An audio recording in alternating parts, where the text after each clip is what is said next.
Yo. What up? What up? What's poppin', bro? Let's go, man. Episode 149, people. We back in here. Welcome back, everybody, to the Carbon Footprint Podcast.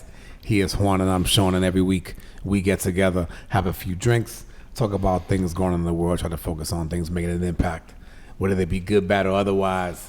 Hit them with the drink of the day. Oof, dude, I had to get back in my bag, on my old fashioned bag, and this is the first time I've done it with this though, man. Bro, this one here, this shit slaps, bro. So I'm telling you, I'm opening a cocktail. My retirement plan is to open a cocktail parlor. It's just gonna be old fashions, like just variations on an old fashioned. But so we did an old fashioned this week, and it's I'm gonna call it an Amaretto maple old fashioned. Because that's good. Yeah, it's because it got Amaretto. It got Amaretto and maple. There's no creativity in the name at all. We keep it simple, people. Keep it simple. Simple drink, simple name. But this shit is delicious, man. So traditional old fashioned, but replacing a couple of things, I guess, basically. So started off with half a shot of Amaretto. This week, instead of like Disaronno is normally like the go-to Amaretto, did this Trave Classic. This caught my eye just because it's made by the same distillers that make Jim Beam and a couple of other bourbons. I think they make Basil Hayden, that sort of thing. So same distillery. I never tried different Amaretto before. So it's not something I usually expanding their repertoire. Yeah, so I'm like, I'll try it. Seems fine. Like I didn't notice a big like drop off from Disaronno. No, it was good. Yeah, it was good. And then Buffalo Trace, man. So Buffalo Trace. So half a shot Amaretto, half an ounce of Amaretto, half an ounce of maple syrup, inside of a mixing glass filled with ice, a shot of the Buffalo Trace bourbon. Which is always delicious. Always, man. Buffalo Trace always slaps, man. And then just Angostura bitters, man. Regular Angostura bitters. Threw about 3-4 dashes in there and mixed it up. The Badabing. Yep. Poured in a glass with ice. Threw in that Badabing cherry. And yeah, there you have it, man. It's pretty simple. So no simple syrup. I replaced it with the maple syrup. Yep. And then added another liqueur with the Amaretto, and it is fire. This was good, man. And when you made this, I was like, oh, this is very like, it's not reminiscent, but you know, we've done, which you didn't remember, man. We've done the Saint Germain's instead of the Amaretto. We've done the Saint Germain's, no maple syrup. And that one is really good too. So when you told me the Amaretto, I was like that almond flavor, like that's gonna be really good, and it is. So if you like old fashioned, or if you don't, and you're sort of willing to, like, if the liquor flavor doesn't bother you, because some folks don't like the taste of liquor, right? This is really good, man. So yeah, like if you're like a trying to break yourself into like maybe an old fashioned, right, like this might be the way to do it, man. Like you said, this or the Saint Germain one, like something sweet. Yep. Like yeah, man. This one's on point. This is good, man.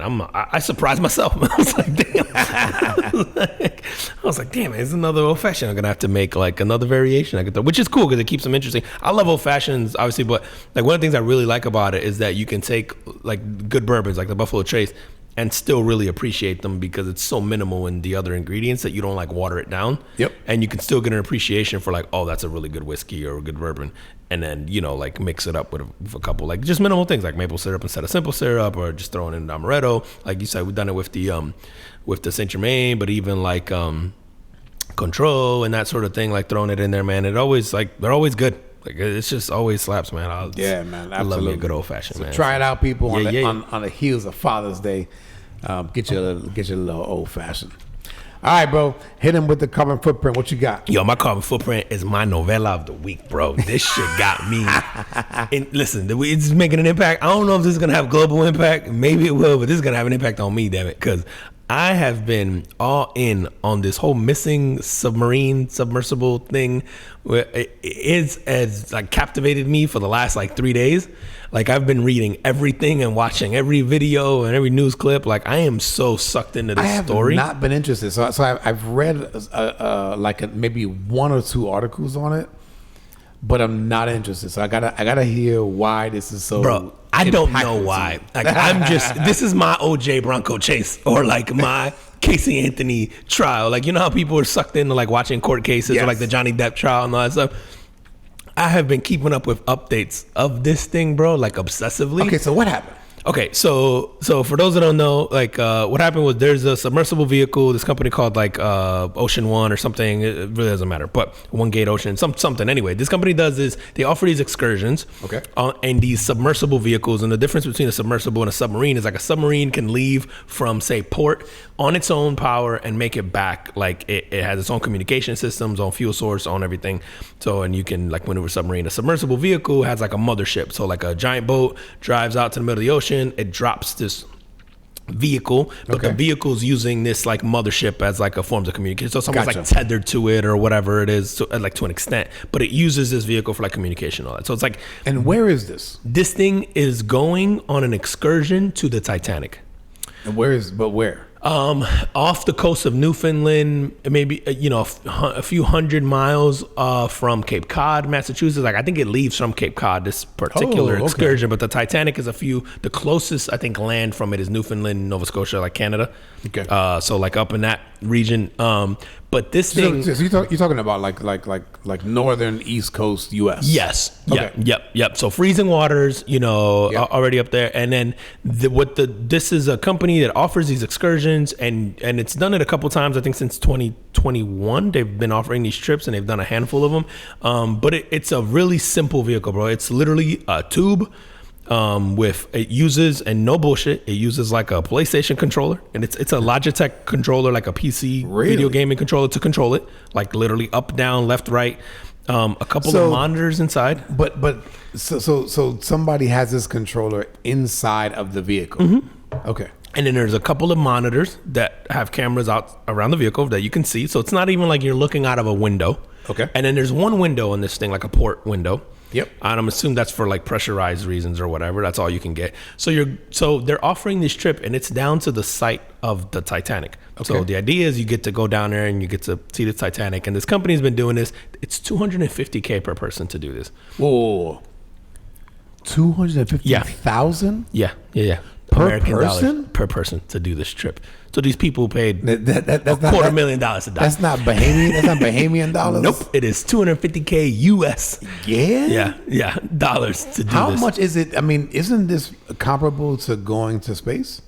Yeah, with Virgin, like Origin or like Virgin Galactic. Yeah. And in fact, one of the guys that's on it right now has done the space thing too. So he did that, and then he's done this now, or he's done like a couple. I think he's done the space thing more than once, or this more than once. And now he's dead. He's gonna be by Thursday afternoon.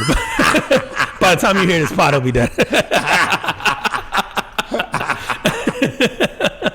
Watch the news, folks. Listen, maybe it didn't happen. All they have, if they really wanted to find this, they're not gonna find it. Like they're never gonna find it. But if they did want to find it, you just gotta tell some Latina who's looking for a boyfriend that he's down there. Let me find him. You owe me money. He's down there with that other bitch. Like, Carlos, you child support? I heard that motherfucker left off the coast of Newfoundland. This shit'll be back in an hour.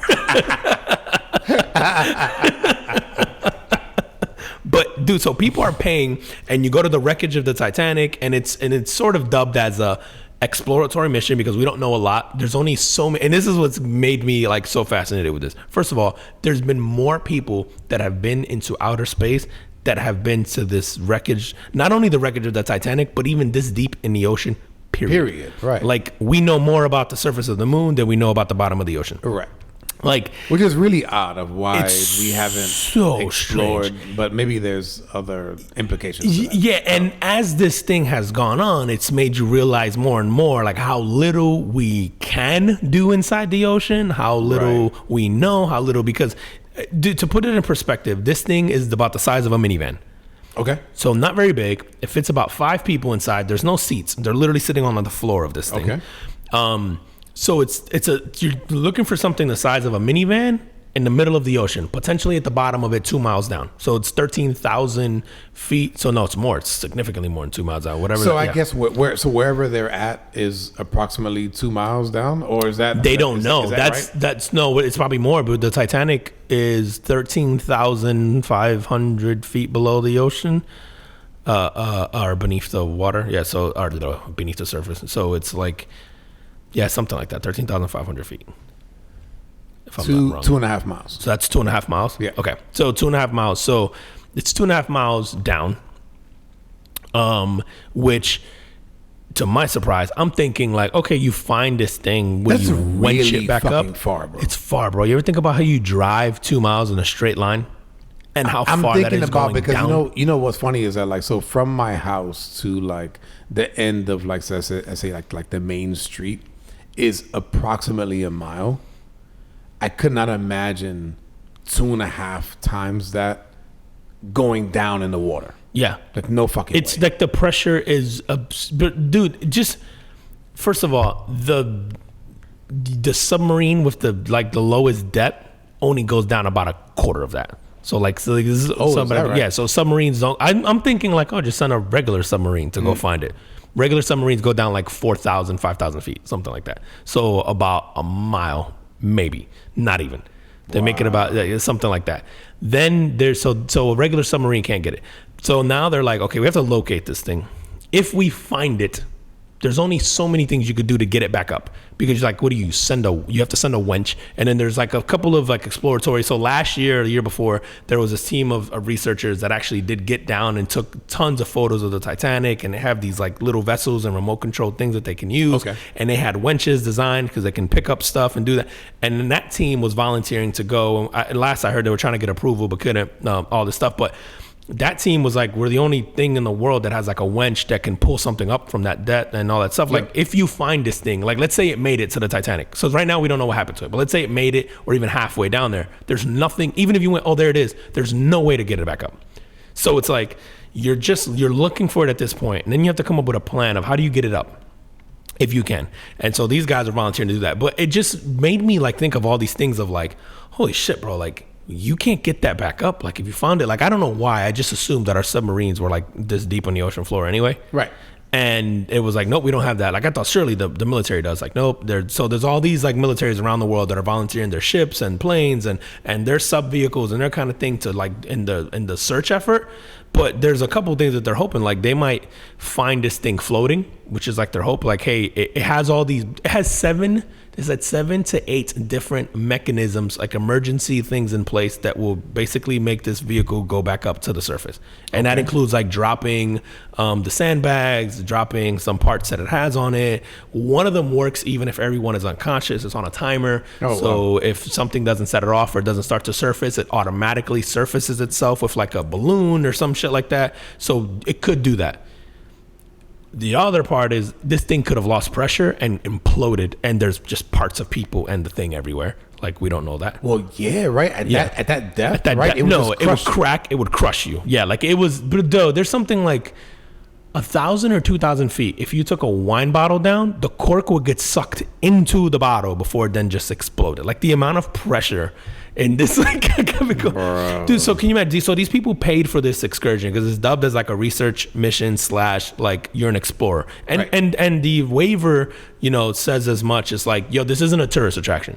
This is like, and I forget, like, of course, all these things are coming out now because, again, it's a janky little tube that you're sitting in. It's a janky little controller. It's like a regular computer. The parts are like from RVs and stuff like that. Like, it's not the sophisticated vehicle.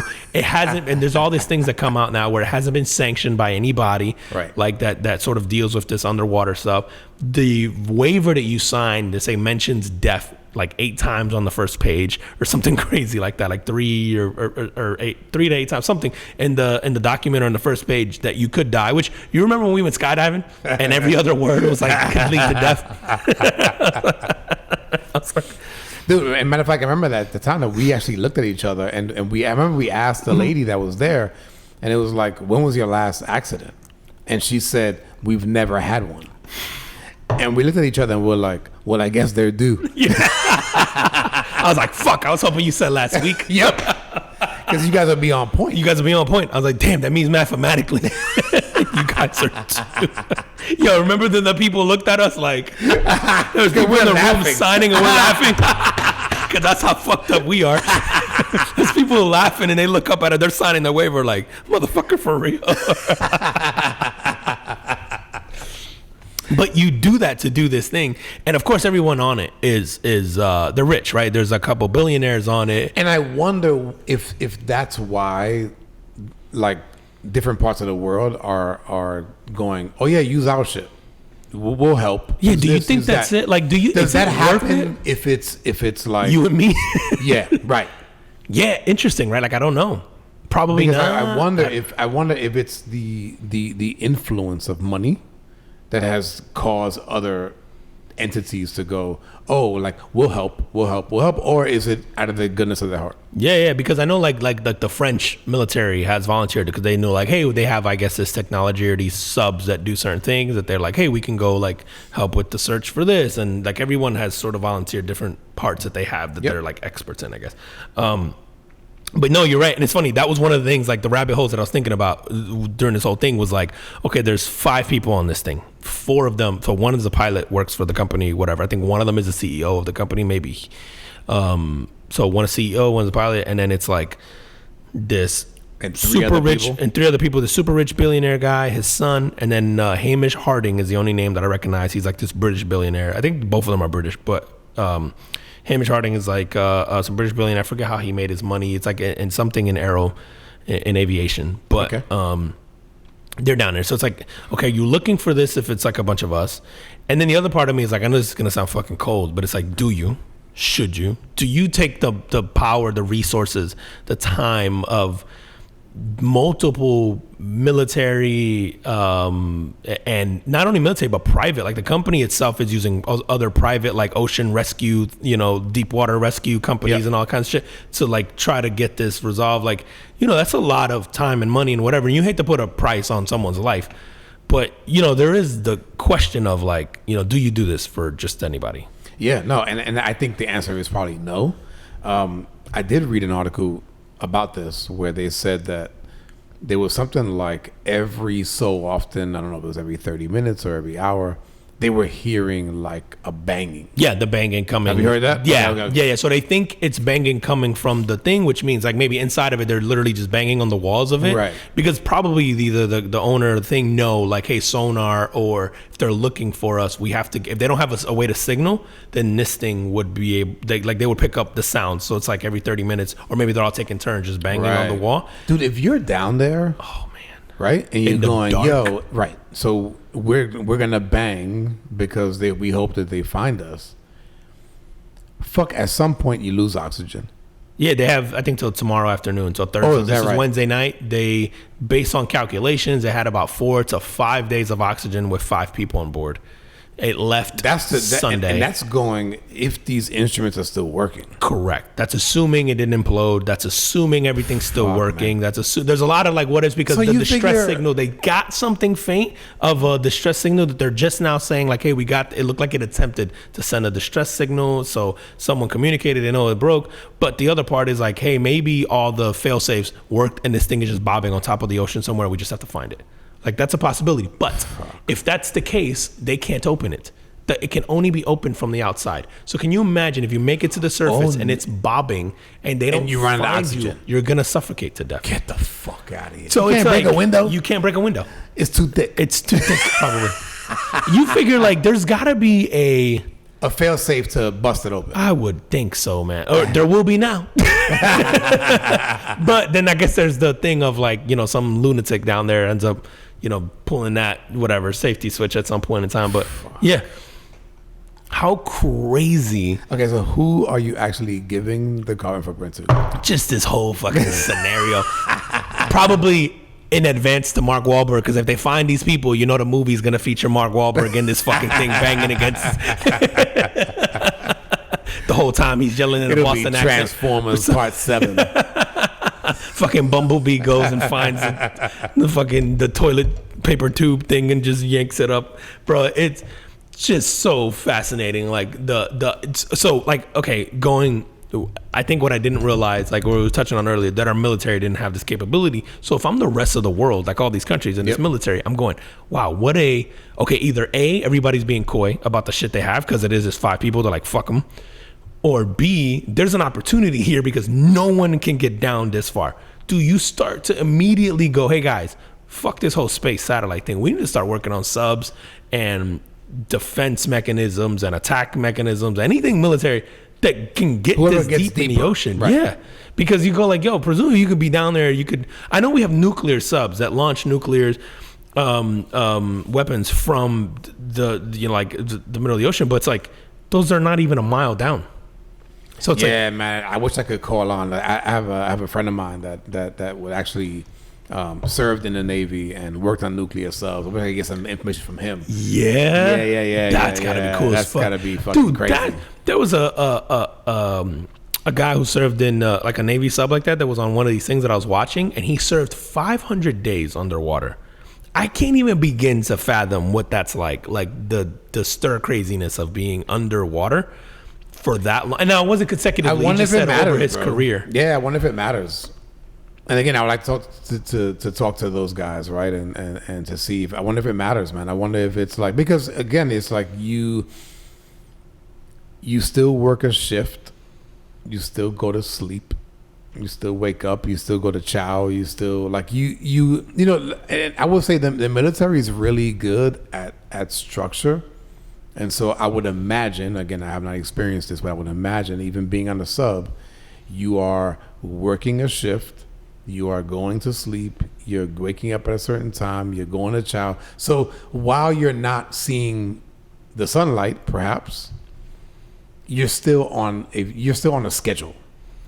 That's gotta be just. But it has to be nuts. Because like to me, I'm so fascinated. I know by he the liked ocean. it. The guy I'm talking about, I know he liked it. Yeah, like cause I'm so fascinated by like the ocean and that sort of thing, but I don't have like the Titanic thing does like interest me, not necessarily just the Titanic, but that whole deep sea like exploring things like that, not to that extent. Like I wouldn't risk my life for it, right? Like if it was a cool. I don't want to be in the ocean where it's dark.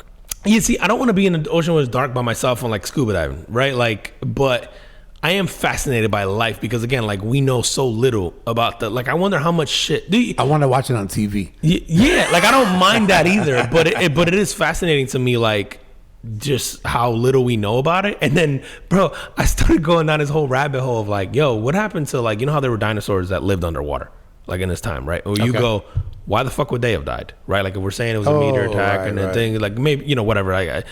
But then you go, what the fuck is down there? Like you go miles down. So this is 2 miles down. They're saying there's parts of the ocean that are even like significantly deeper than this, right? Like what is living down there that has never surfaced because it can't or won't, or like it's just too far, you know, like the same reason we haven't gone down, they won't come up, you know what I mean? Like what is that, like what kind of shit is down there? Is there like a fucking Atlantis down there, right? Like remember several years ago they came out with that video clip where it was like a mermaid. Yeah, you see that? Mm-hmm. And they were down in some like submarine type vehicle. Yeah, dude, I don't know. You know what's funny, man, is like Neil deGrasse Tyson, the astrophysicist, mm-hmm. He said that the Earth, so even though we have, you know, mountains as high as like Mount Everest, and we have depths of the sea that are several miles deep, if you would shrink the Earth to the size of a cue ball, it would be just as smooth as a cue ball. Really? Yeah.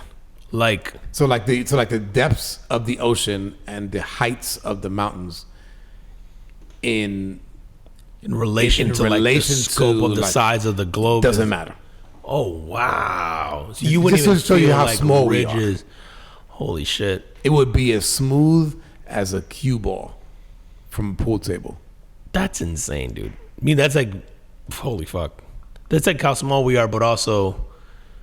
Yeah, I guess because that's also in relation to like the rest of the galaxy. I guess is like his. No, he said if you shrunk it down to the size of a cue ball and your size like a human, yeah, and you were able to hold the Earth in your hand, it would be as smooth as a cue ball. That's insane, bro. Yeah, it's nuts.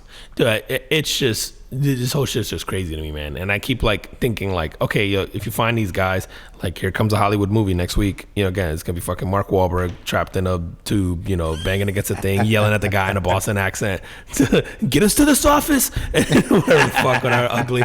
And then if they don't find them, I mean, tragic, and you probably never will. Like, you know, like if you don't even find a wreckage, or if you do find this thing and it's at the bottom of the ocean somewhere, like you can't get it up, maybe you do. Dude, I wonder what happens when you don't. So like, let's just say they go, okay, by Thursday they run out of oxygen.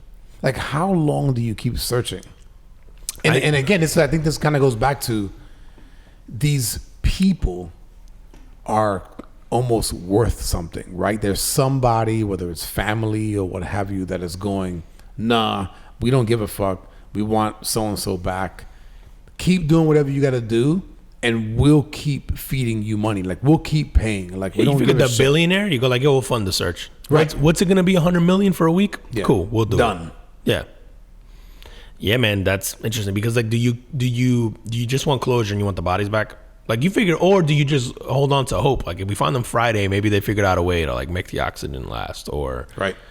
because the other thing too, man, oxygen goes really fast if you guys are in a panic. It is going to be really God, hard yeah. to not be in a panic. That's what down I'm there, saying. right? I wonder if the Thursday is like, oh, they're just living down there normally, or is it, 4 or 5 panicked people within that structure, sucking up the oxygen. Yo, what's that like to be in that thing? Yeah, Just knowing fuck it's that, coming, bro. I'll tell you this, man. When my wife and I went to Aruba several years ago, there was an excursion in a submarine, and I really wanted to do it. I can't remember why we didn't. I think we just kind of filled our time with other things. But I would have definitely done that. But it was not going to those depths, Right. right? And I don't think that I would want to go. Like, I don't give a fuck about the Titanic.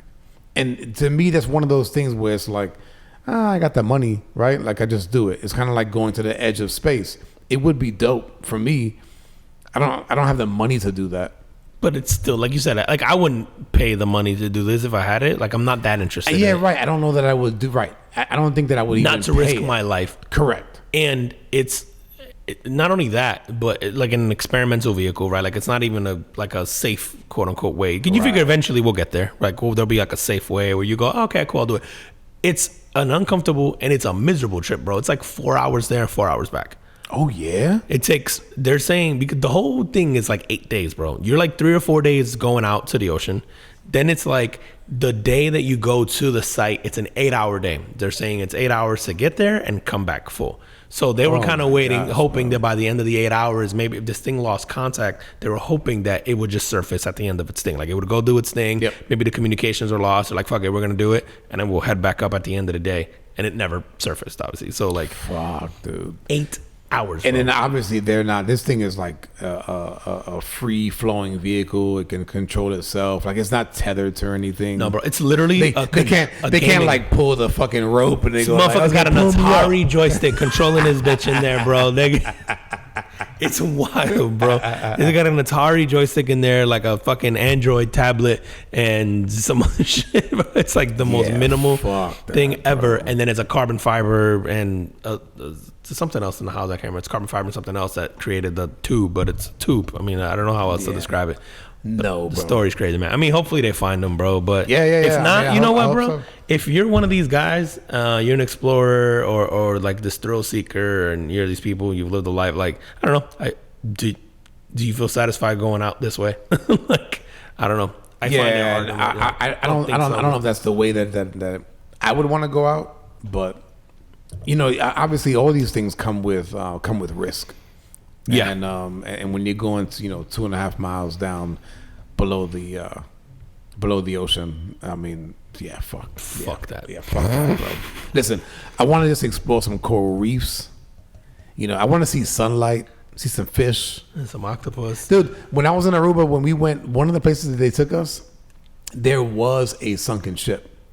Oh, and that's it cool. was probably, I don't know, man, maybe 100 feet down. Okay, that's So still it was deep, nothing crazy. but still deep. But I remember sitting there, and we were kind of in like this open water area, and the tide was pretty rough.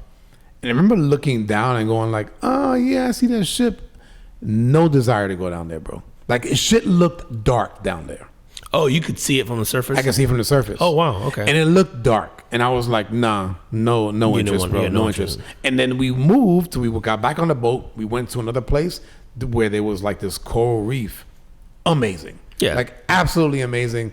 And I was like, fuck this sunken ship. That's why it's over there. Leave that shit there. Yeah. I'll take the coral reef any day. Yeah, I think like a regular sunken ship. No, I think if I saw something like some 16th or 15th century, like Viking ship or pirate ship or earlier than that, I guess Vikings would have had to have been 12th century or whenever. I don't even know when the Viking time was, but like something like that would be kind of fucking fascinating. The Titanic, I could see it being fascinating in terms of like the history, but again, I don't like it enough to go do that. I'm not risking my life to go see it. Like, if I could swim to it, cool. If not, Yeah.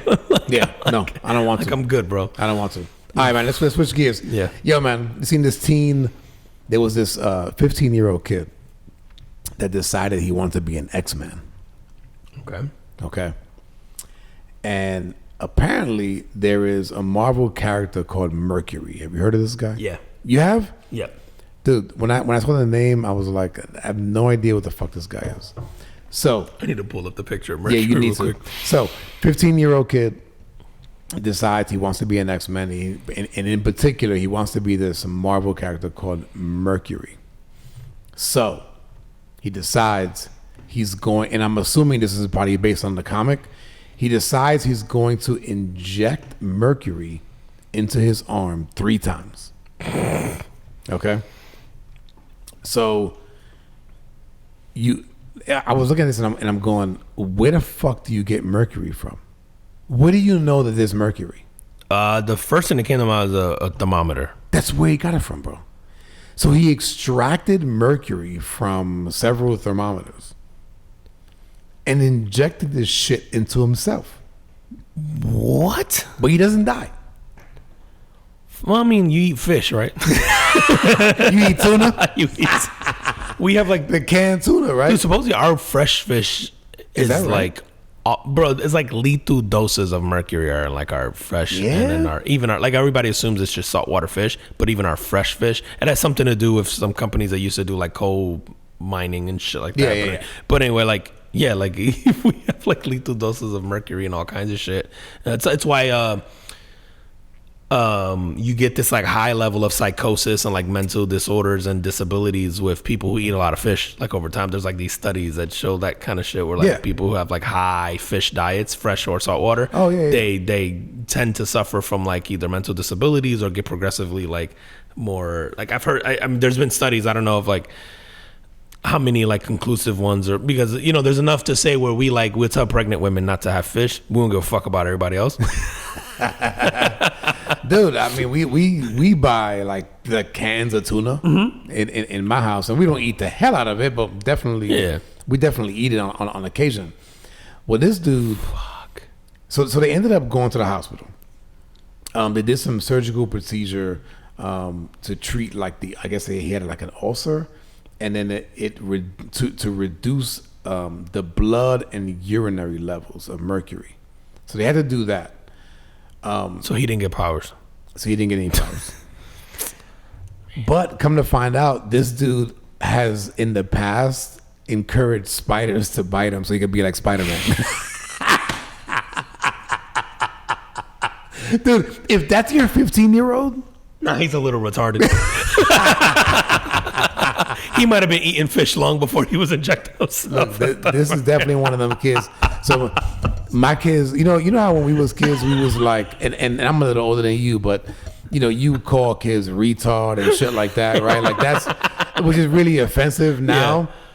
They call them sped. It is like special education. Because it's like the kids in school that get the special education, they're like, so that's the insult now. It's like they're sped. You guys, now they call them speds? Sped. I've never heard this term. Me neither. It's the name of the pod, speds.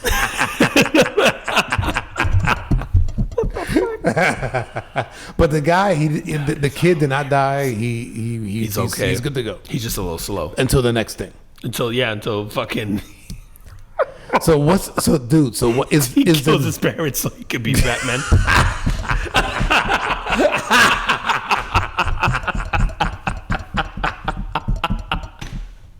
I wasn't gonna go there. I was thinking more like, you know, shoving knives into his fucking wrist to be like Wolverine, or you know, it'll be something like, what's the next? Because this kid clearly at 15 you got to know better. Yeah. Yeah, like at there's 15 clearly you know something better. off. Oh man. Yeah, no, not this guy, bro. I'm glad he's alive, but holy shit, bro. Bro, did you see Marlon Wayans? Yo, I heard. So what is? I heard the story, and I saw him on social media just going after United Airlines. United Airlines. And I know I thought about you, bro, because you always got some shit with some airlines. Fuck these airlines, dog. But United got a reputation. Isn't United the one that fucked up that dude not that long ago? Like a couple years back, remember they fought the guy. They beat the shit out of the guy, and then to get him off the plane. It was like a big headline, bro. I just remember me on social media getting like I had a filter with a black eye, and I just put "just flew United." No, so he went on United, and I guess his carry-ons, he had I guess what the person at the gate deemed as too many bags. Okay. So to comply, he consolidated the bags. But then the same person told him, "Oh, okay. Well, now those are too big. You got to check those." Oh, fuck that. So now he's pissed. Yeah. Right. So he's just like, "Yeah, you guys are being dicks." But what ended up happening was he ended up getting like pulled off the plane. Or I don't even know if he ever made it on the plane, but he got pulled off of he didn't end up getting on the flight and cited for disturbing the peace. Because he was sort of arguing back with them, and obviously went on social media and was like, "Yo, United, you got to do better." Yeah. I was trying to comply, and then the guy, to me, at the secondary part of it, he's just being an asshole.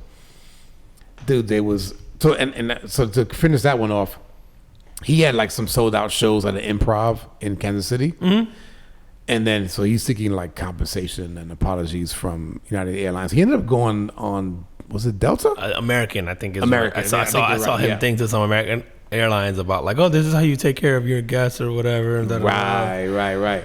But there's another one, man, that was similar to this. There was an Australian woman that got fined by her airline. So she had a bag that was too heavy. Okay.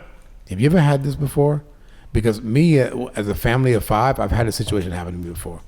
Bag was too heavy. So you end up... even when you pay to check a bag, it's only can be a certain weight. Right. If it's over the weight, then you get charged more. Yeah, you got to, yeah.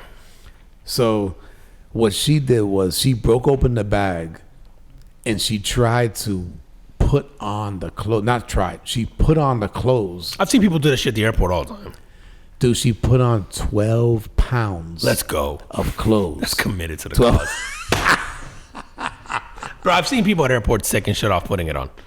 I've seen that too, but not to this pounds. Yeah. So 12 pounds of clothes, bro.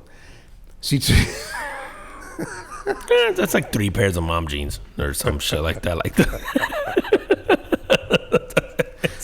But she had a fucking like an 80-minute flight. She had to put it on. The airline still fined her ass. It was like $65. Where's she from? Where's the flight coming from? Australia. I don't know where it was going to. Okay. I was gonna say it's like an Australian it's like flight. the Bronx. It's like that's Tim's. Like the guy, just put your Tim's back in. So no, man. I mean, and the woman was kind of like in good spirits because she had on she had on a fucking probably 15 pounds of clothes. Hilarious. But she still got fined $65 for that. It didn't even matter. They weigh her. Because I know there's airlines now that weigh people, and I think Australia is starting to do that. I wonder if they're weighing humans, and if you're over a certain amount, they charge a surcharge. It's fucking hilarious, dude. That's not bad for those. You get big people that sit in the. Boy, do I! Bro. You and I had a flight once where yeah, but I wasn't with you. That's when we were sitting apart. We were sitting apart, bro. Yeah, and I got the aisle across from you, and I don't know if you remember, but the guy that was sitting next to Let me go ahead and say no. That's another story for another time. That's episode 1000. But this guy, bro, was one of the biggest human beings I've ever seen in my life. Bro, it was comically bad. Like, I'm literally against the window like this. And it was one of those aisles with only 2 seats. It wasn't even 3. Like, you had an aisle with 3. With 3, yeah. And I had an aisle with 2, and I had the window seat. And the guy, I couldn't put the thing down. Like, he was literally in my seat, and I literally had the space, maybe a foot. So he's in the middle seat. No, there is it's only two. It's only two. Dude, he took up both the whole way, and then he like tried to pretend scoot a little bit, but he couldn't really scoot. Dude, I might have had a foot maybe that I was supposed to sit in. I spent the entire flight, bro. My legs are up against the window like this, like all squished up. Like, luckily it was only like a 45-minute. I think we're going to Salt Lake. Check the YouTube video, people. Oh my god, I was literally like this against the window, bro. And what made it funnier is I couldn't stop laughing. You and I were, and I wasn't laughing at the dude. It was just we were having a good time in the airport in Vegas. And I couldn't stop laughing. And I'm looking over at you, and I'm hysterically laughing because you're like in the middle seat. I'm in the middle seat, yeah, and I'm falling asleep. And you're falling asleep. And I'm leaning on the guy next to me. And you're like trying to cut him and shit with the dude. And I'm like hysterically laughing, bro. Like I can't control it. And I think he thinks I'm laughing at how big he is. And I'm not. But then I realize that's probably what he thinks. So it makes me laugh more. But I do remember going like, yo, this is crazy. Like he should have had an aisle to himself. Like as uncomfortable as I was, he had to be pretty damn uncomfortable too. I mean, he was bro, I, without exaggerating, he had to be 600-700 pounds. Like I don't even think it's an over exaggeration. No, dude, 400. He was 400. No. Absolutely not, bro. 700 at least, bro. He was like, dude, he belonged on a TV show. 4 people. Yeah, he belonged on a TV show, bro. He was like Jabba the Hutt-esque. Like, I'm not even sure how he got up to let me in. It was so crazy, bro. I tell you, I've never seen a human that big in my life. Oh, so hold on. So you get on. So he's already in his seat. Remember, you get on the plane. He's already in the seat. You get to the aisle. You realize you're sitting next to this and I'm like, dude, somewhere that way, there's supposed to be another chair. I'm like, E14? Have you seen E14? And they're like, nope, not here. It's been consumed. And he was the sweetest guy. He was nice about it. But, I mean, he got up. Dude, he couldn't even fit in the aisle. Like, I'm almost positive he had to walk sideways on the aisle. Like, it was bad, bro. He was huge, man. Like, huge. And it was like, I just remember going like, this is comically bad. Like, this is crazy. And then I just couldn't stop laughing about the whole thing. So it was the funniest flight I've ever had. Like, oddly, it wasn't even a bad experience flying. It was so damn funny that I couldn't even call it like a shitty experience. I was falling asleep the whole damn flight. I just remember I kept waking up, and I was like, oh man, this guy's pissed. And I remember asking you, like, bro, did you see the guy? You're like, nope. I'm like, how did you not see the guy, bro? Like, yo, the plane was popping wheelies the whole way down the tarmac. Oh my god, man, what a time. Oh, that's dope, man. Dude, airlines, but yo, going to like his thing, I have seen these guys take their job like way too serious, where I've seen, these things where they'll be like, hey, condense that, or hey, we'll have to go check it here, we'll take it for you. Like, even for somebody like me, they'll be like, hey, it's over now, we're gonna have to check it down, like, here's your tag, we'll go take it, whatever, blah blah.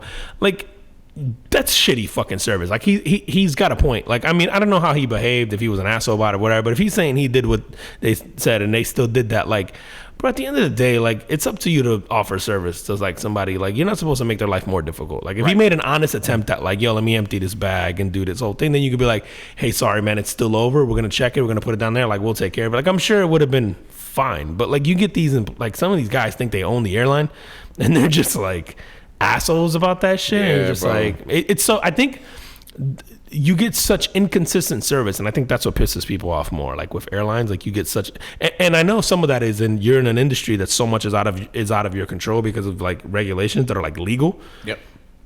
And so, but I think you just get this weird arm of service where it's like, it's so inconsistent from the same airlines, where you get just some amazing people, and then you get some people who like just don't give a fuck about their job, or some people who act like they get paid what they get paid. Yep. Like, you're just like, okay, bro, like, it's strange. Dude, and it is precisely the reason why when you typically, if you can find somebody or some place that gives you like really good service, but you pay a little bit more, you don't mind paying it.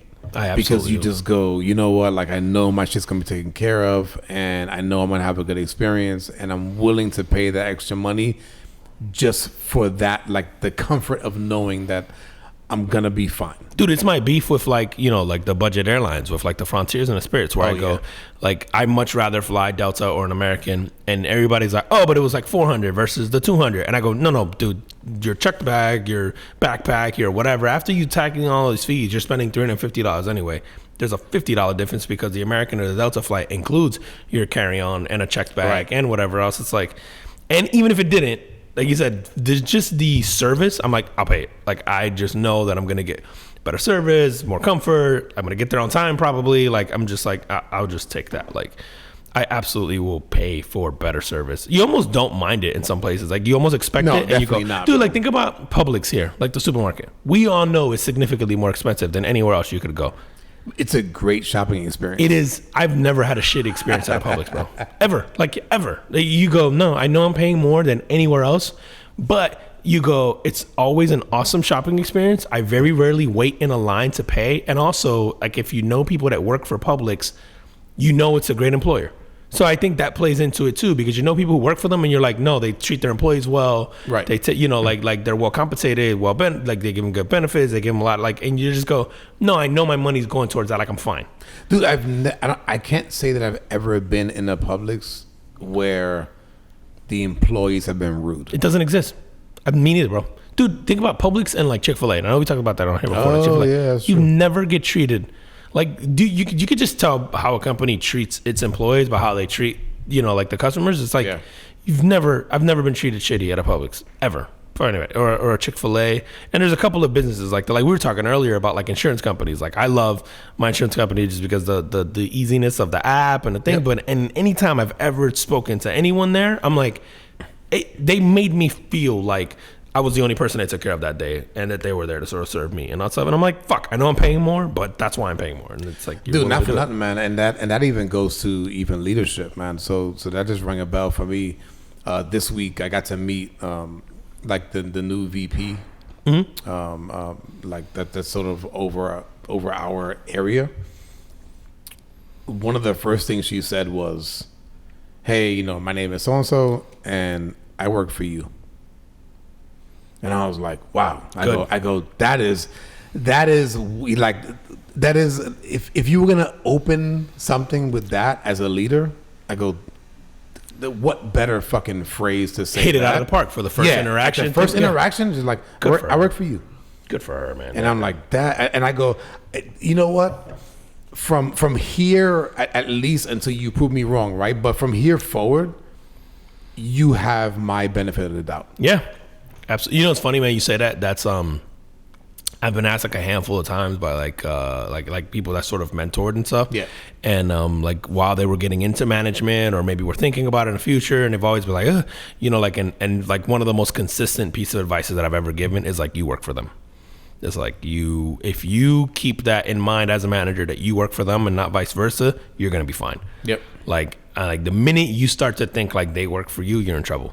Like it's like management 101 where you see in the books on it, but it's so few people like actually practice it and say it and like follow through with it. And like, it's like, you're only as good as your people. And it's like you said, when somebody goes out of their way, like to have that introduction to, because some people could take the opposite thing. Like they're going in there and they might have this ego of like, hey, I'm being brought in to like, whether it's fix it or whatever. And they could come in with this, braggadocious or grandiose thing and try to make their presence felt and all that. But to do that, it's like immediately disarming. It almost really like disarms like any uncertainty, anything you felt about like, oh, what's going to happen in our department or this and that. And not only do you get someone who says that, who you're like, okay, it almost immediately sort of disarms you, but then you just go, like you said, oh, this person has a benefit of the doubt. Like what, like just to like earn that sort of respect in the first interaction. Yep. Is like that's awesome, man. You just don't forget those types of no. man. And it was almost immediately going like, okay, now I'm gonna break my ass for you. Yeah. Right. Like I'm gonna do what I need to do to make sure that we're successful because of that. Because I know you have that mindset. Like that was dope. Dude, the way to rest your ego like that, man, is like, or not really, like just to set your ego aside to even do that is, it just says a lot in itself, man. Yeah, no, it really does. It's just crazy. Talk to me about this 17 years traveling on a hack debit. Yo, did you, bro? This dude, like, I think this was I want to get his name because I want to get it right. But this dude, so essentially, he figured out a way to hack a credit card. Okay.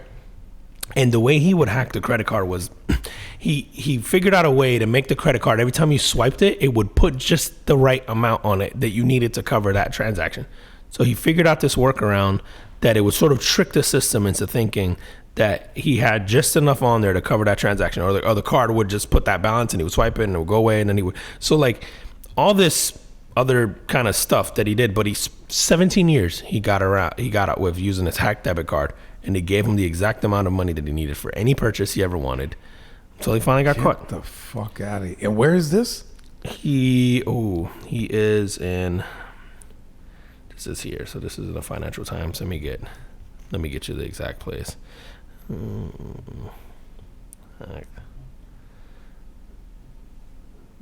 now, debit card. I'm sorry, man. He traveled the country. And I think it was here. It was here? I in the feel US, like it was bro? here. I feel like it was here, man. 17 years.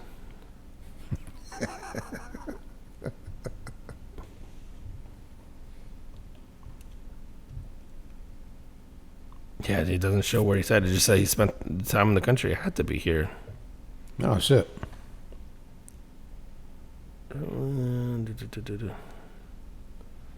Yeah, he doesn't say. It just says 17 years using a hacked debit card that made him give the exact same amount. That's crazy, bro. What a ride. That's a fucking great scam. Let me tell you about this. Let me tell you about this one. This is not really a scam. This is there was a surgeon in Germany. Okay. And he was recently fired. So the guy was doing or performing a toe amputation. Oh, shit. And I guess there was lack of staff that day. So this dude pulls in the hospital cleaner, like the fucking janitor. Okay. And he tells the guy, hey, hold this guy's leg, and then pass me these instruments so I can do what I got to do. Yeah, it's good. Fuck it. Good news is no complications to the patient. Surgery went off without a hitch. It was good to go. So what is he in trouble for? Because he didn't use a qualified person to hold the leg, assist him in a surgery, not just to hold the leg, right? But I'm like, if you're this like hospital cleaner, like, did this guy stay like in a Holiday Inn Express last night? Yo, you know what I mean? If he's going like, yo, I performed a surgery. I performed a surgery last night. What are you talking about? Yo, for real. Doctor was like, scalpel. I'm like, yep. I seen this I seen this sure? on TV. Yeah. You sure? Like, I think this one look bigger. He pulling out random shit. But they fired the surgeon. Yeah, they fired what him, about the man. cleaner? What's up? Does he get to stay? He probably got a raise. He got a promotion. No, because if and this is, and we've been in situations where you're kind of like the low guy on a totem pole, right? If you're in a hospital and you're the guy cleaning up, and a doctor calls you in for help, do you not go? Absolutely, you go. I also think, listen, man, and maybe I feel different if this is me or a family member or whatever, but like, do you want him to carry it on by himself?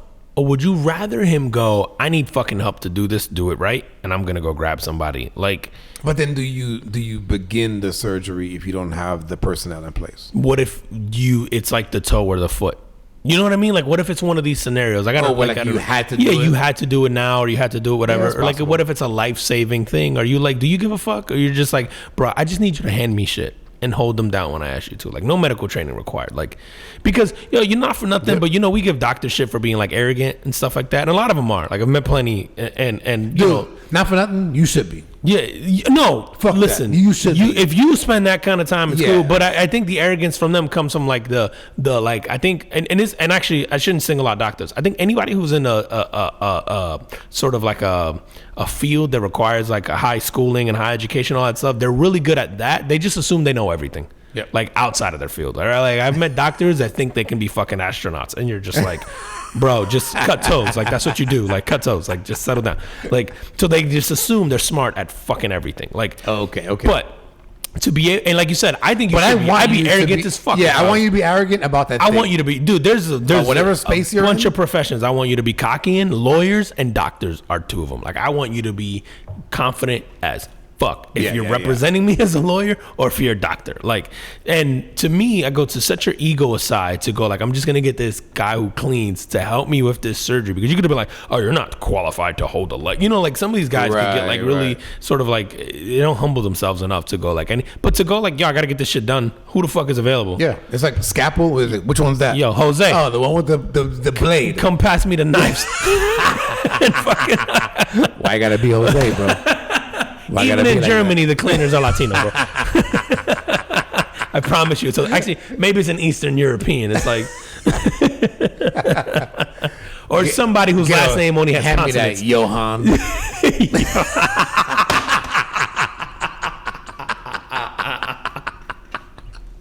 Bro, I'm telling you, or that is somebody whose last name is all consonants. Like it's fucking it's not a vowel in sight. You're just like. But fuck it, man. I feel like if you pulled it off and you pulled it off right, I'm not mad at you. Like if I wake up and the toe's still gone like it was supposed to be, and you pulled it off and they're like, "Yo, he called in like a cleaner," I'd be like, No, and as far as the person that the patient, they're good to go.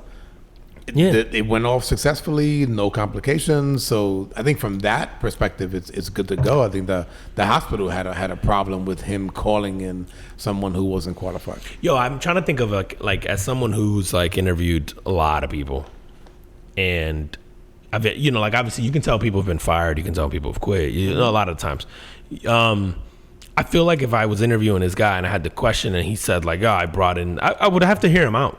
Like I would have to hear his reasoning. If he was just like, "Yo, I had to do the surgery, I had to get the job done," like, whatever, blah, blah, blah. There's only one person available. I grabbed them. I don't know that this is an offense that keeps me from hiring them. I'd be like, bro, you can't do that here, unfortunately. Like, but I don't know that it stops me. Like, I feel like in some ways, Do you fire him though? What if he's done it and it's against policy? I think what happens is you almost have to save face. Right. Right. So it's like this double-edged sword. Like I have to fire him if he already works for me, probably. Okay. I guess there's like some rules that are probably like non-negotiables, and maybe you absolutely have to do this, like for the reputation of the hospital, right? And so you probably have to. But I go, as someone who's doing a hiring, I'm probably going like, hey, you can't do that here, but I respect what you did, and I understand the whys. And who knows? Right. So he might have just done this because still hire him. Right.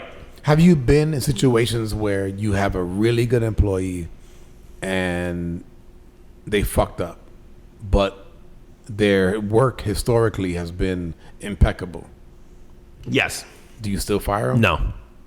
No? And I've gone to bat for those people. I was going to say, so what does HR, so in those situations, what has HR said? And then what have you done to go like, no, I'm not having that? I have personally literally been in situations like that where I would say, you can fire me and then you can fire them. Like when I'm gone, you do whatever you want. But like, I'm not letting them go. And then like, and I'll defend them to like, hey, this is why, like they did what they did or blah, blah, or right. like, speak to their record. Hey, normally they're like on point. I'm willing to let this one go. Like I'll talk to them. I'll, like depending on the situation. I've also had to fire people, man, who did okay at their job, were very likable people, but were shitty, like made a big mistake, and you're just okay. I can't keep you around, like I can't defend it because you go, and it's almost like not only just to save face as an organization, as a company, but as a department, you almost have to like protect your reputation amongst like the rest of the company. Gotcha. And so I've been in scenarios where I'm like, I had to let someone go because I'm going, who was like nice, and you're like the beloved in the department. And everyone knew they were kind of like subpar at their job, but right. then they had like a major fuck up where I'm like, I can't even defend it. Right.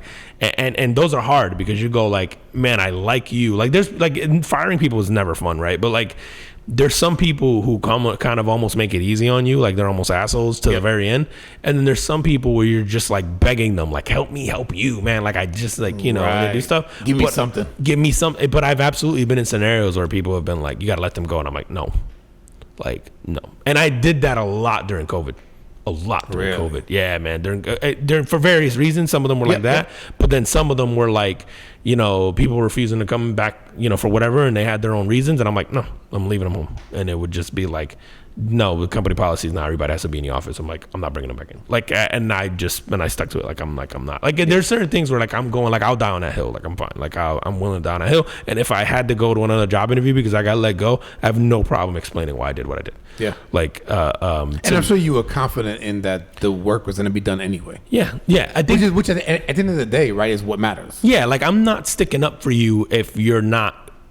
If you're not worth it, right? Like if you're someone, like you said, like I'm like, oh, you know, like it's gonna be hard to defend you. But like if it's like some people have impeccable records, and you're just like, no, I'm not letting them go. Like, and I've been, man, I'm trying just off the top of my head, like you're saying that. I can think of 2 or 3 times a time where I was either told to fire someone, or I've been part of organizations, man, who have wanted me to like. I wasn't the one doing the firing, but I was like almost like an HR sort of like witness of like, hey, would you come in and just say this? Like we're building a case. And I'm like, nah, I don't want anything to do with that. Like, and just, yeah, because of that. Cause I'm like, no, that person's like great. Like 99.9% of the time. And they fucked up this time. Like I'm just not. And this fuck up wasn't big enough. Yeah, and I'm good with that. I'm like, I'm gonna live by that. Like I'm listen, man, we're not people, everybody doesn't get you treated equal, man. Like we're not all created equal. Like, you know, some people give like you give them a longer leash than others. Like I think people earn the right to do that, man. Absolutely, bro. Yeah. All right, man. Well, how we doing on time? Yo, we're an hour already in. This shit flew, bro. I spent 30 minutes talking about us up. All right, man. Let's close off on this one, man. I gotta hit you up on this story right Let's here. Go. This guy snapped his penis. Oh man! In 3 places. So mine hurts just for the men out there. I mean, and for anybody that's even in medical, you know that the penis is not a bone. It's muscles, muscles, tendons, full of blood, right? Yeah. And I'm not gonna go into what actually broke because I can't pronounce these fucking things.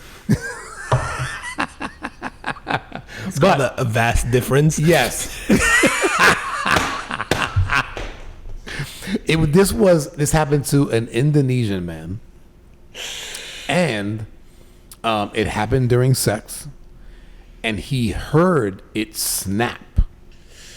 Okay, so what I will tell you is that he tore the tissue that allows you to get an erection.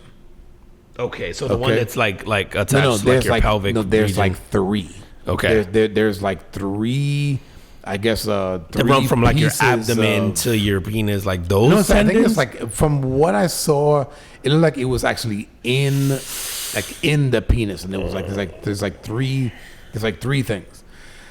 So he broke, like he sort of snapped these tissues in 3 places. Now, this is what I want to know. What position was he in? Yeah, for an Asian dude? No. I want you. I know. You know. I want you to guess. I know. Okay, so I got to think about this. He's Asian, so he's not that deep. He's Indonesian. Yeah, the Indonesian. That's in Asia, right? So he's like, fuck, man. Somebody's riding him. Okay. What position? Reverse cowgirl. Ah! Did I get it right? Let's fucking go. Ding, ding, ding, ding. I'm just trying to think of the one. If you got a short dick, it's a struggle. Bro, reverse cowgirl is like... And it bends back and they slap falling and everything. Reverse cowgirl is the most scariest position known to fucking man. That's the one on every down. You're like, ooh, ooh, ooh. Yeah.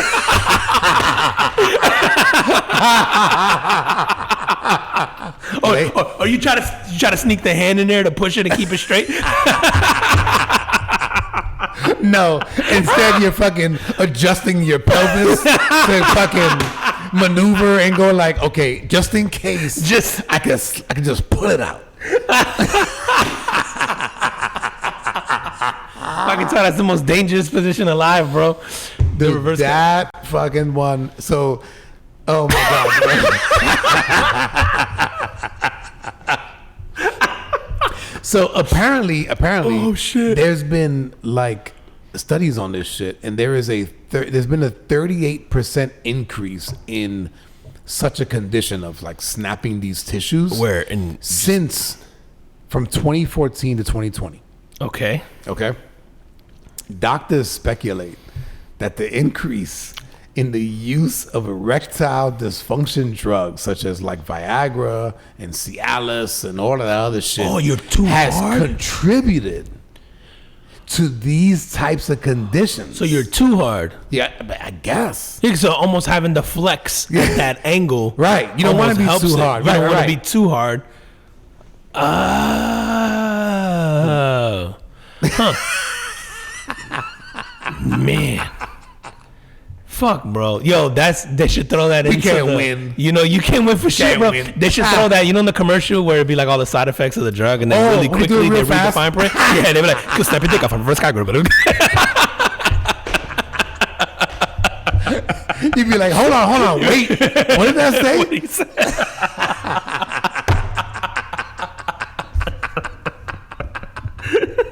He used to the drug man experience with it. You know, they just go like Yep. super fast. You'd be like, "No, baby, no reversing today. No reverse today. I'm too hard." It's funny because you would think the opposite. Like I'd be like, that's the time you kind of wanna, because you know you can sort of maintain that like spot. That's a difficult position, bro. That's level 5. You can't like you can't pull that off. I'm not there. I'd be like, I'm impressed. I'd be like, nah, man, turn around. No, the Asian dude. Turn around. I'd be like, About nah, face. turn around. Elbow, face. Yo, not for nothing, bro. When you said during that time frame and the why, I literally thought you were gonna say it had something to do with the Fucking what? COVID. no ass, like the butt implants. I don't know why. Like when you said 2014 and 2020, I'm like, oh, this must be like the Brazilian butt lift, like whole epidemic there. Like everybody keeps getting these butt injections and all this shit, and then people are just like, nah, I want it from that. You know what I mean? Like, or the whole novelty of like I guess showing off your ass if you're a girl, Right? Or like admiring one if you're a guy. And that like I thought that's what your excuse was gonna be, was like, oh, was that? I would have never guessed like that it had anything to do with like a Viagra. That's or like fucking crazy. Cialis or all like of that shit.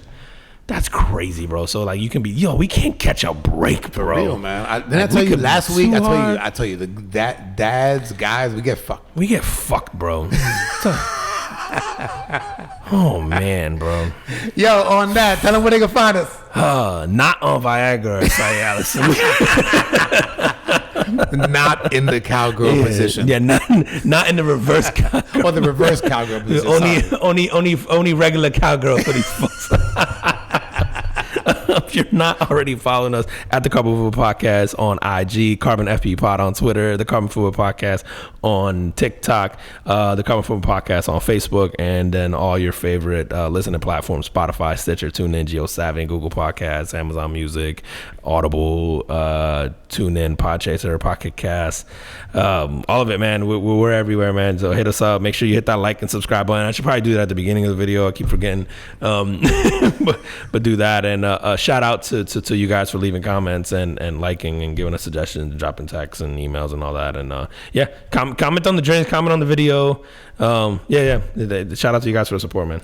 The drink is fire, so I better just see all positive comments on that. Unless you guys don't really like tasting the actual liquor, this one is phenomenal. If you like an old fashioned, definitely got to try this one. And as always, we appreciate you guys, and we will see you next week. See you next week. Peace. Peace.